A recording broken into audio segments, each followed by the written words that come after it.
Great. I'm sharing. Awesome. Well, welcome everybody to the last day of the conference.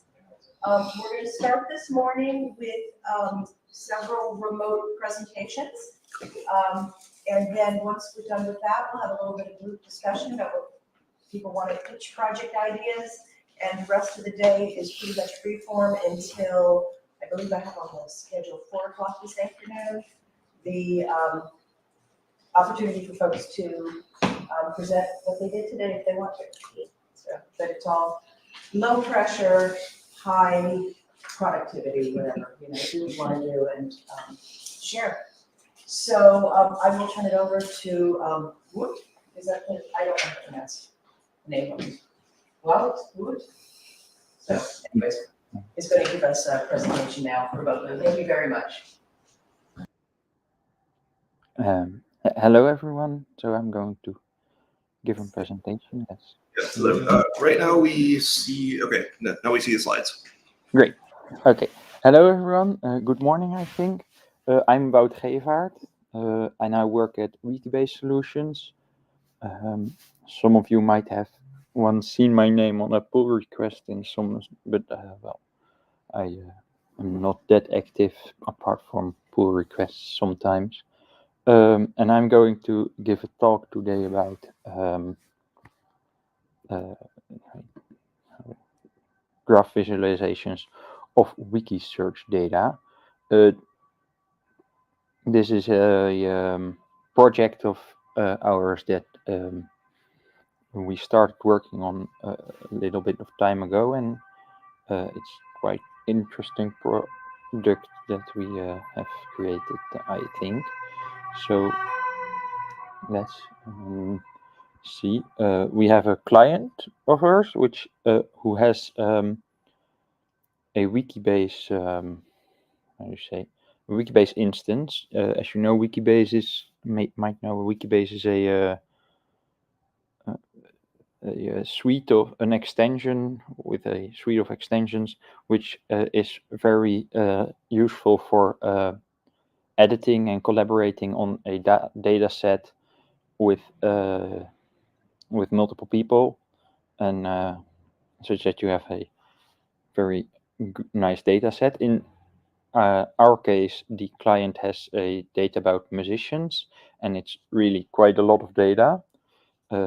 So they use Wikibase at themselves, and they can really use it to easily edit, but they have some more difficulty exploring and visualizing data that they then are able to edit with this Wikibase.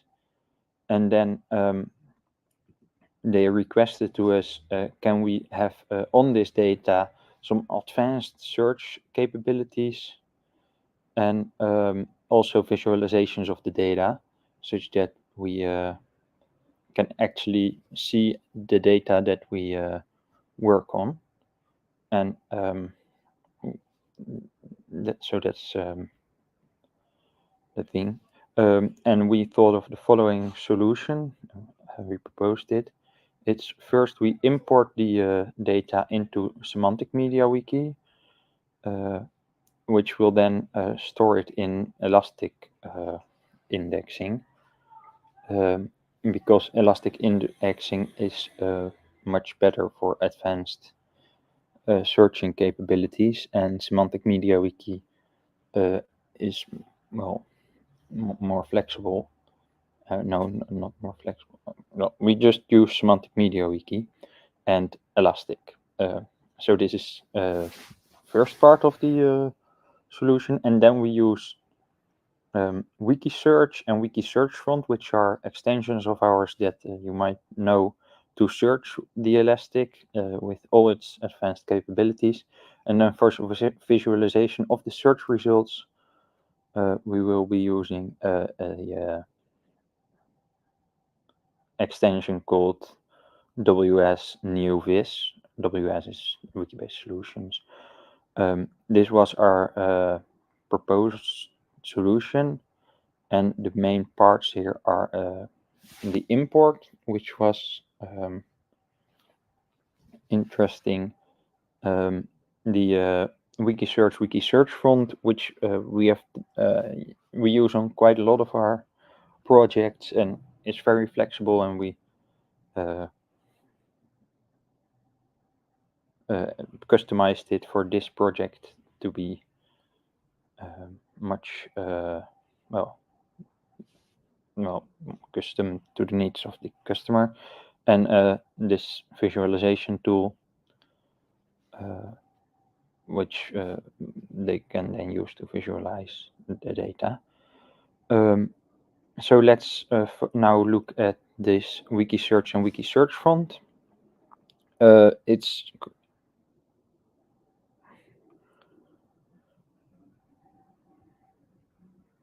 sorry. These are two extensions of ours. The wiki search is the backend that can be used, which has a API to Elastic, which can be used to combine complex queries without writing your own post requests and get requests to Elastic yourself, but it's much easier. And then wiki search front will make a nice front end on the wiki search, such that the front end user doesn't have to do any code at all. Of course, the person to edit the template using the wiki search will have to do some wiki template coding. So now you might be wondering, how does this template code look? Well, you can do it like this. You in one page you do wiki search config, which will configure the wiki search. You can do an optional base query. So to be clear, wiki search and wiki search front is mainly for wikis that use semantic media wiki, and if you have that, you can use it to very specifically search for using the semantic properties. Yes. So you have a base query, for example, if you want to look only for classes, or and if you only want to look for pages that are institutions or persons, then you can use this. And then you can, yes, our customer is German, so you'll see some German words. You can then put your config here, the properties that you want to search. And then to make also a front end, you need a wiki search front end parser function. And this will this one you can use to add some extra fields that you can, how do you say, narrow down your search results. So if you use this, and I left some things away, and then a colleague of mine also wrote some extra things specifically for this customer. But then you get a nice search bar, which then shows all the results, and then at the side you have a checkboxes for the facets. And then when you click one of the checkboxes my colleague made, that you then can also narrow down for these, and these are autofill fields. So it's really very nice, I believe.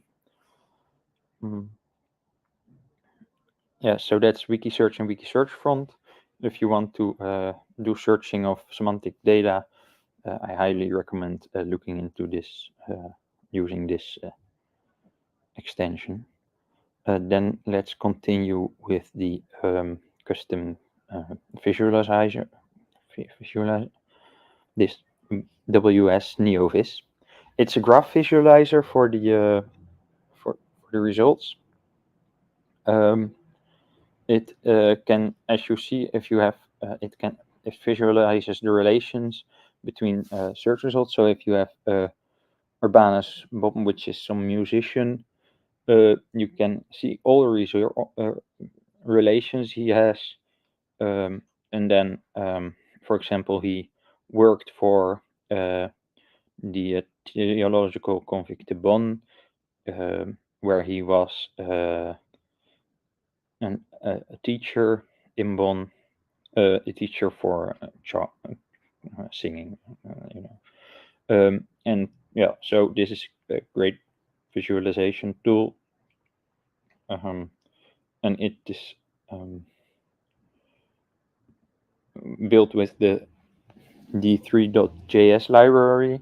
I'm not sure if you guys know this library. It's a very nice library for all kinds of visualizations. If you want to build something for visualizing stuff, I really recommend using this library.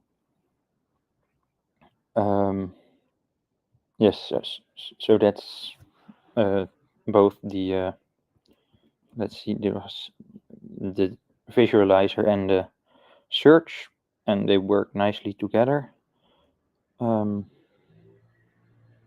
Yes, so then I'll jump to the conclusion. Wikisearch is a great tool for searching data with Semantic Media Wiki. I highly recommend using it if you have a Semantic Media Wiki. And we helped our customer visualize their complex data. That's the conclusion. So then I believe I have 5 minutes for questions, if you want. All right. Do we have any questions?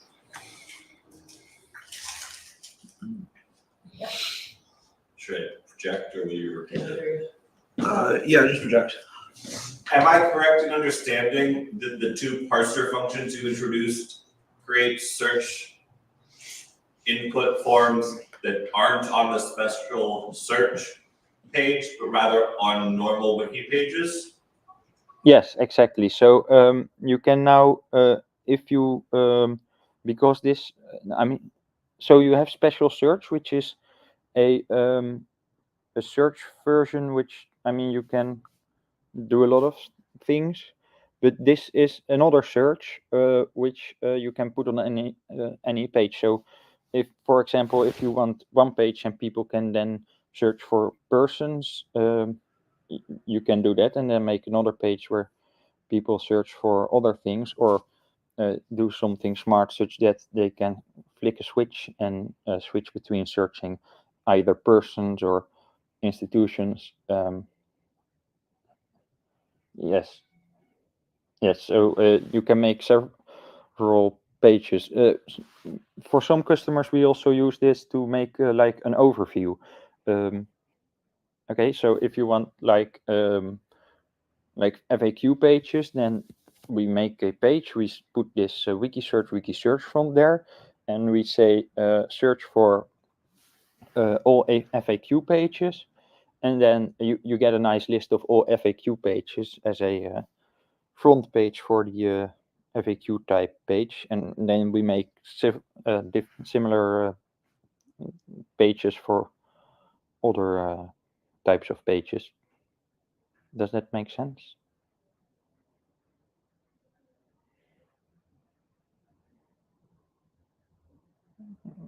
And did that answer your question?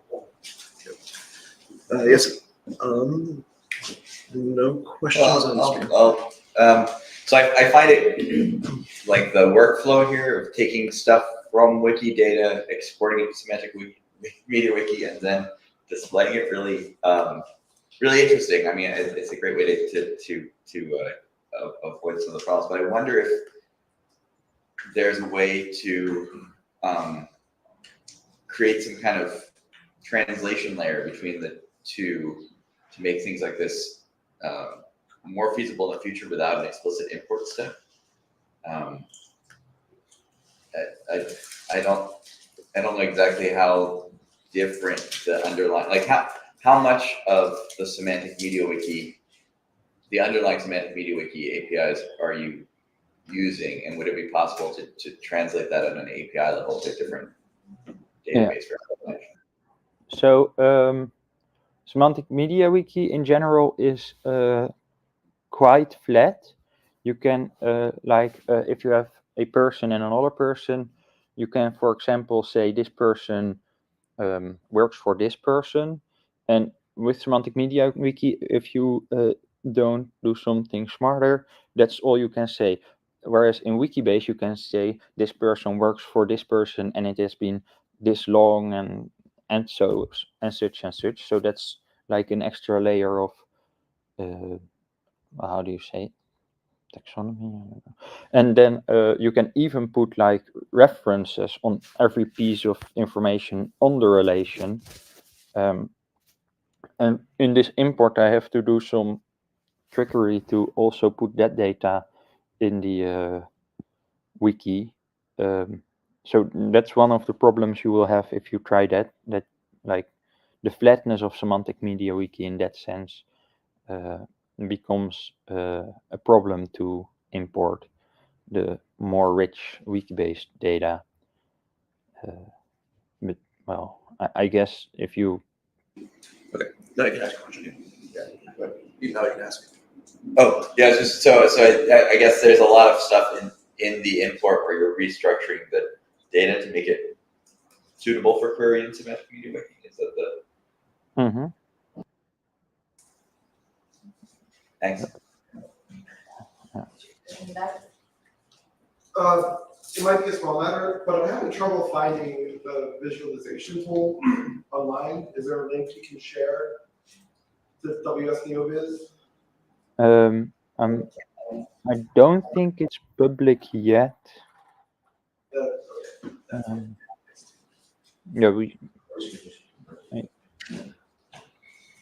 Yeah, it's not public yet, but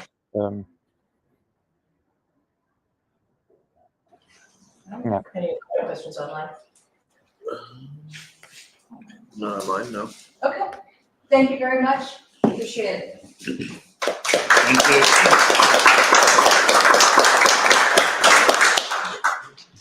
Charlie's next, right?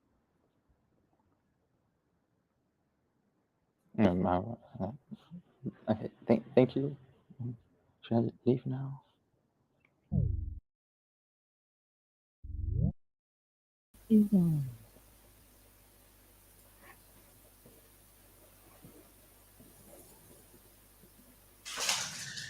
Hey, welcome. Can you hear us? Yes, I can. You can hear me? Yes, we can. Perfect. Let me just turn off YouTube and share my screen.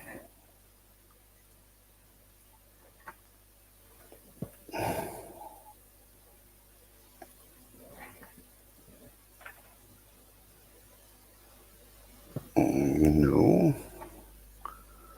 The problem is I have 3 screens, so it takes a while to get the right one. Yeah, this should be it.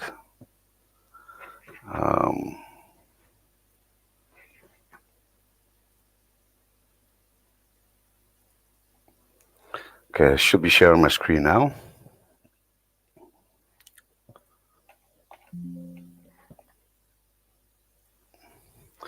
You guys seen the presentation screen? Because I can't Yes, we check. can. Okay, good. All right, okay, yeah, I can see it now. All right, so my name is Charlie. I work for Wikibase Solutions, and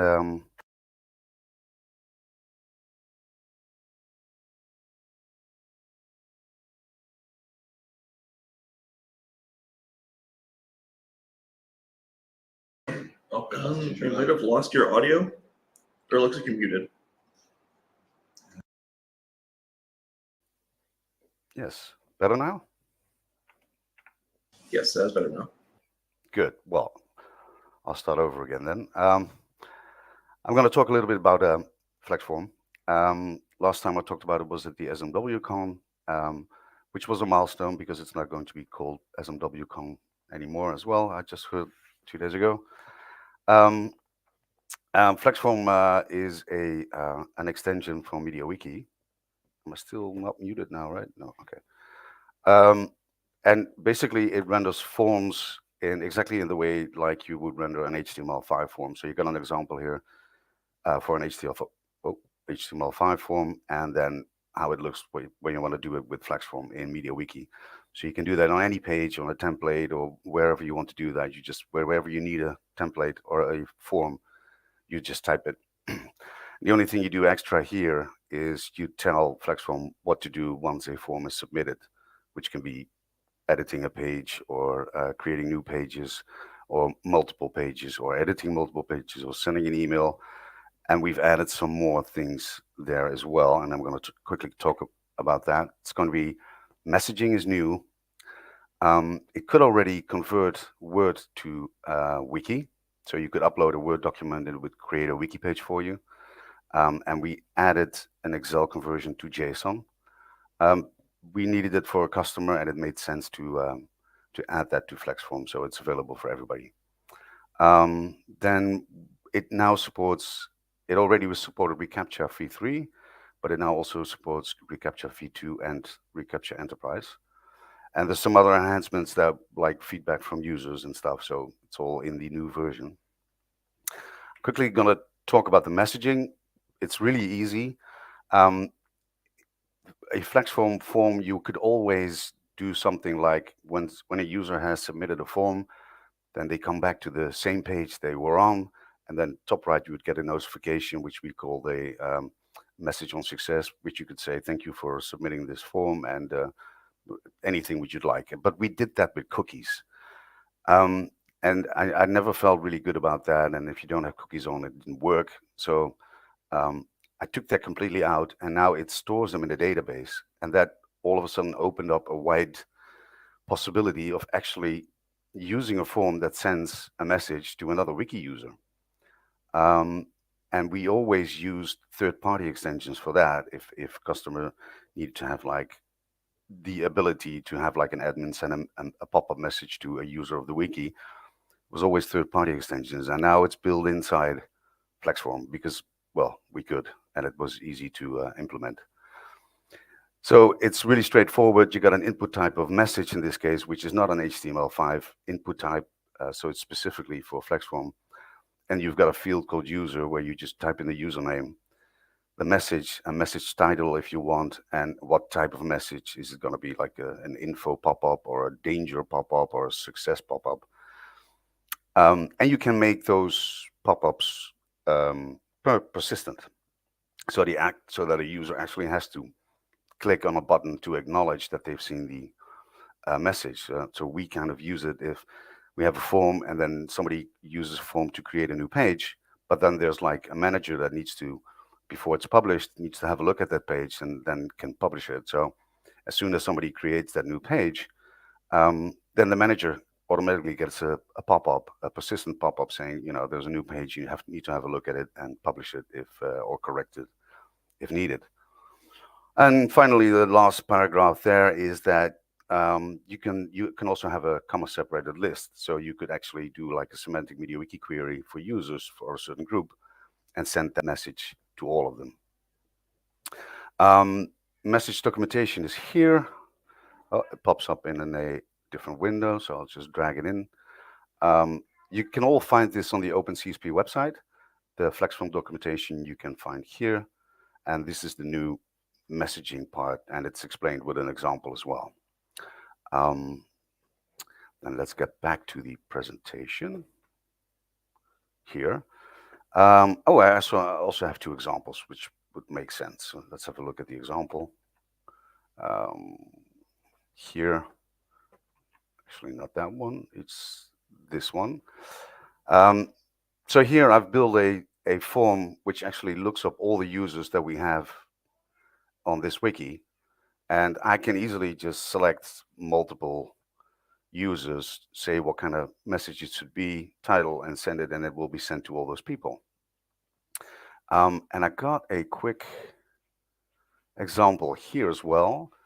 Two FlexForm forms, one with the TinyMCE text area, and one with using visual editor for also. We got a visual editor in this text area as well. And I just dragged in an image and sent some tests. And in the background, if you look at the source code, I'm just sending this message to myself. So I'm not sending it to other people. So if I just press send, I should get a pop-up, see, on top. So It even supports images or, and this is a persistent message as well. So I need to press acknowledge. But you can even do things like, because this is TinyMC, so you've got some more color support. So let's add some shiny colors. I could send that as well. And as you can see, this also has a message on success, so that's okay. And this is just a normal pop-up. So it's very flexible. There's a lot of things you can do with that. So it's pretty neat. And I'll just send one last acknowledge message to myself, or a message that has an acknowledge or needs an acknowledge.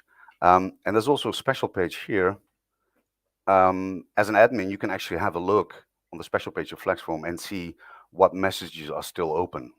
So as you can see, I still have this acknowledge here. And you can actually see that I haven't read it yet.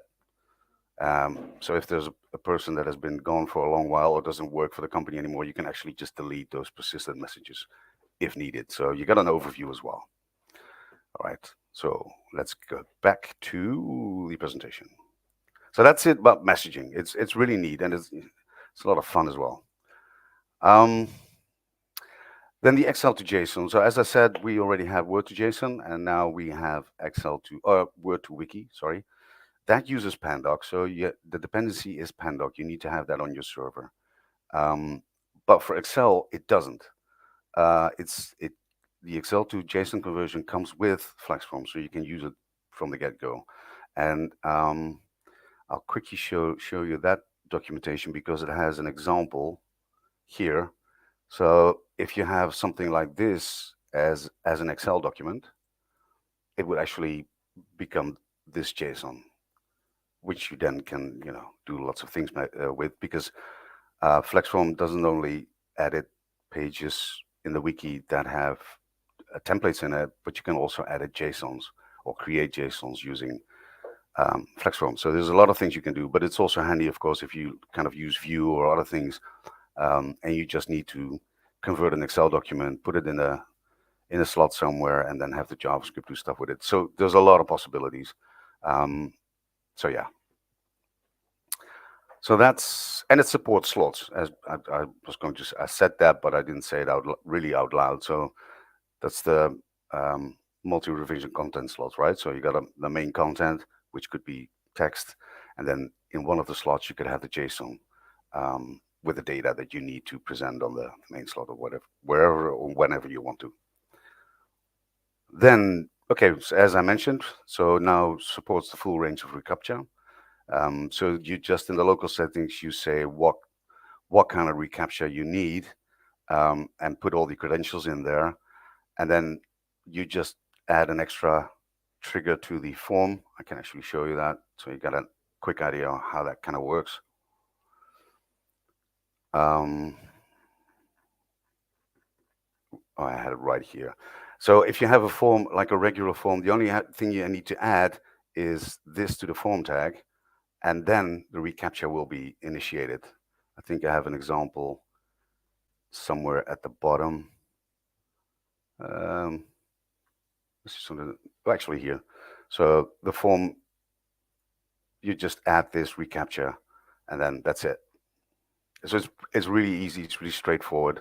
And I think if I go to our website, we have that running there. So if I go to contact, I think we have got so yeah, you got the I'm not a robot thing, but this is all FlexForm. Oh well, I think that's it. That was actually pretty quick. So yeah, that's it. So if anybody has any questions or want to know anything more, as I said, all the documentation, etc., can be found on OpenCSP. So yeah, let me know if there's any questions. We have a question in the back. Are we unmuted? Yes, we're unmuted. Yes. First, this extension looks extremely interesting, and I plan on trying it out. One of the great things I love about wikis is that essentially nothing is deleted forever. When the recipient sees their message, or when you go as an admin and delete it, is it still somewhere in the database that can be recovered if you misclick?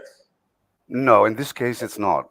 And well, if you make it an acknowledge, you actually have to click on the acknowledge button. So if you, do I still have this open? I can click this away, but as soon as I refresh the page, I'll get that pop up again because you actually need to acknowledge it. And you could do something like an extra pop-up. Are you sure if you would like to? But no, as soon as they're gone, they're really gone. Well, otherwise the other idea was to have it create a page, and the page would be the message. But you know, if there's a lot of message sending, there's a lot of pages with a lot of history. If people need it, we could add it, but for now it doesn't work that way. So it adds it to the database, and as soon as you acknowledge it, it's gone.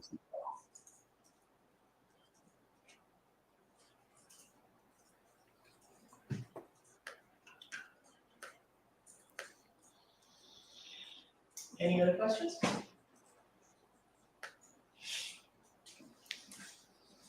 All right. Any other questions online? No. Thank you, Well, Charlie. Thank you. You're welcome. Thank Hope you. you all have this Sunday.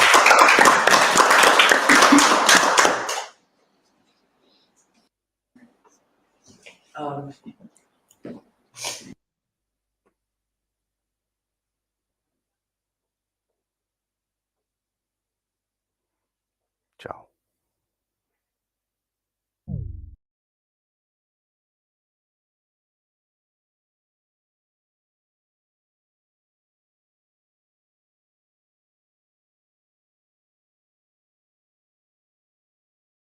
Well. Okay. Yeah. No, we have one more video. We're trying to figure out what to do because the presenter is not available for questions. So I think what we might do is just make it available for people to watch, you know, at their leisure if they want to. So we're going to share the video for, I think it's not going to get uploaded to YouTube, but maybe in the Signal chat or something, we can make the. No, it's on YouTube. Is it on YouTube? Yes. Oh, okay. So we'll share the link to YouTube and folks can watch it there. So, okay. So at this point then, I think we're going to bid farewell to the, how many people, are there people watching still on the live stream? Got 5. 5, okay. Well, a couple of them might be in this room. So at any rate, we're going to continue with the Create Camp here. We don't have any setup right now for doing it remotely, although if there's somebody who's watching remotely that wants to reach out to somebody who's here in the room to work on a distributed project, that's absolutely wonderful. But otherwise, we're going to shut down the live stream at this point and say farewell. So thank you to those who have been following us for the All right. All right, let me